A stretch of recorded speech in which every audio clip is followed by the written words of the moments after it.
कोकणातील आंबा व काजू शेतकऱ्यांच्या प्रश्नावर गिरगाव चौपाटी ते वर्षा या मुख्यमंत्र्यांच्या निवासस्थानी मोर्चा काढण्यात आला होता. मुंबई पोलिसांच्या मदतीने मुख्यमंत्री देवेंद्र फडणवीस यांनी हे आंदोलन चिरडून टाकण्याचा प्रयत्न केला.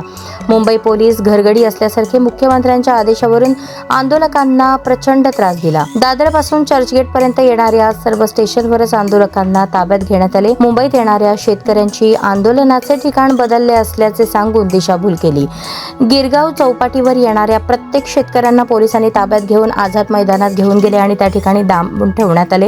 दुपारी 3 वाजता गिरगाव चौपाटी येथून हा मोर्चा निघणार होता. दरम्यान पोलिसांनी शिवालय या शिवसेना उद्धव बाळासाहेब ठाकरे कार्यालयामध्ये घुसून आंदोलक व नेत्यांना ताब्यात घेतले.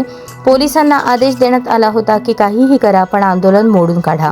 पोलीस आंदोलकांवर जनरल डायर सारख्या कारवाया करत होते.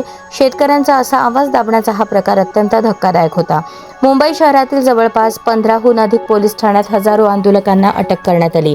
ज्या कर्तव्यात पोलीस आंदोलकांवर कारवाई करतात तो त्यांचा बाणा कधी अंमली पदार्थाविरोधात, गांजा कारवाई विरोधात, ड्रग्ज माफियांविरोधात, मटका, अवैध दारू विक्री विरोधात कारवाई करताना दिसली नाही.